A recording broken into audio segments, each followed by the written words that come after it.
اعوذ باللہ من الشیطان الرجیم بسم اللہ الرحمن الرحیم۔ سورہ مومنون کی 2 آیتیں پڑھ رہا ہوں، آیت نمبر 99 اور آیت نمبر 100۔ حَتَّى إِذَا جَاءَ أَحَدَهُمُ الْمَوْتُ قَالَ رَبِّ ارْجِعُونِ، یہاں تک کہ جب ان میں سے کسی پر موت آتی ہے تو وہ کہتا ہے کہ میرے رب مجھ کو واپس بھیج دیجئے، لعلی اعمل صالحا فیما ترکت کلا، تاکہ جس کو میں چھوڑ آیا ہوں اس میں کچھ نیکی کماؤں، ہرگز نہیں۔ انہا کلمۃ ہوا قائلها، یہ ایک بات ہے کہ وہی وہ کہتا ہے۔ وَمِن وَرَائِهِمْ بَرْزَخٌ إِلَى يَوْمِ يُبْعَثُونَ، اور ان کے آگے ایک پردہ ہے اس دن تک کے لیے جب کہ وہ اٹھائے جائیں گے۔ یہ بے دین بے ایمان ان کی موت کا منظر اللہ تعالیٰ نے قرآن میں بتایا ہے۔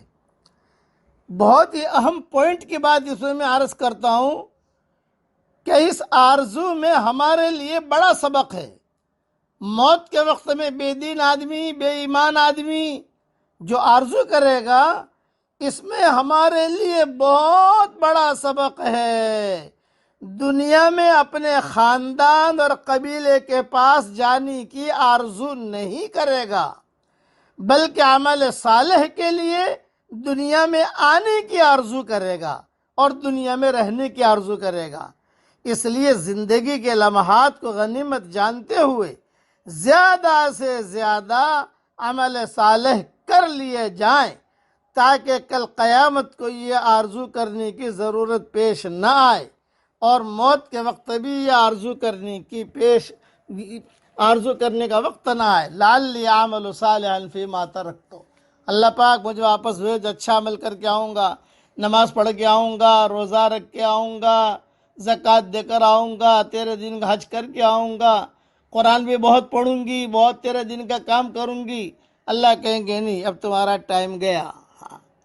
اس لیے اس امید کو یاد رکھو اور خود زندگی کی گھڑیاں اللہ کی اطاعت میں بسر کرنی چاہیے ہمیں۔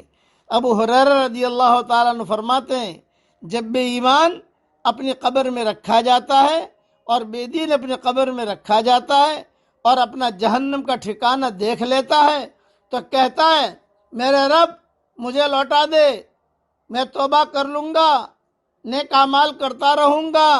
جواب ملتا ہے جتنی عمر تجھے دی گئی تھی تو ختم کر چکا۔ پھر اس کی قبر اس پر سمٹ جاتی ہے اور تنگ ہو جاتی ہے اور سانپ اور بچھو چمٹ جاتے ہیں۔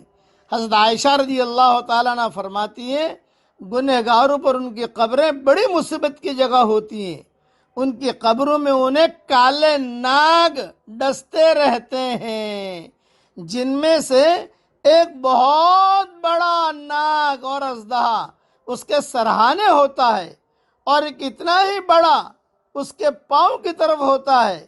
وہ سر کی طرف سے ڈسنا اور اوپر چڑھنا شروع کر دیتا ہے، یہ پیروں کی طرف سے کاٹنا اور اوپر چڑھنا شروع کرتا ہے، یہاں تک کہ بیچ کی جگہ آ کر دونوں ناگ اکٹھے ہو جاتے ہیں۔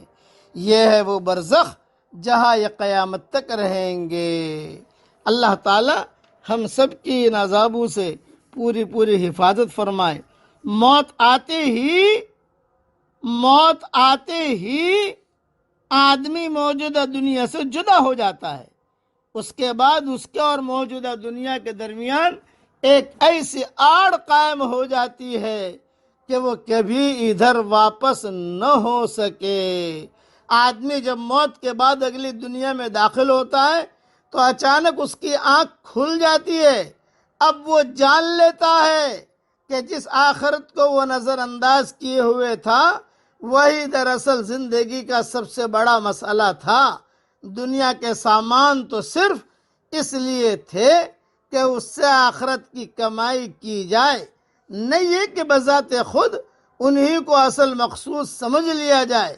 چنانچہ موت کے بعد وہ بے اختیار چاہے گا کہ کاش وہ دوبارہ دنیا میں لوٹا دیا جائے، مگر ایسا ہونا ممکن نہیں، کیونکہ خدا کا قانون یہ ہے کہ کسی آدمی کو صرف ایک بار موقع دیا جائے، 2 بار نہیں۔ موجودہ دنیا میں آدمی اپنے ساتھیوں اور رشتہ داروں پر بھروسہ کرتا ہے، مگر قیامت میں وہ بالکل تنہا ہوگا۔ وہاں آدمی کا ذاتی عمل اس کے کام آئے گا، اس کے سوا کوئی چیز کسی کے کام آنے والی نہیں۔ یہ میں نے مختصر تشریح کر دی، اور حدیث وغیرہ جو میں نے بیان کی ہے یہ تفسیر ابن کثیر میں دیکھ لی جائے۔ اب نیکی کر لیجئے، میرے ساتھ پڑھیے، نیک عمل کیجئے، پڑھیے میرے ساتھ، ربنا لا تؤاخذنا ان نسینا او اخطأنا، ربنا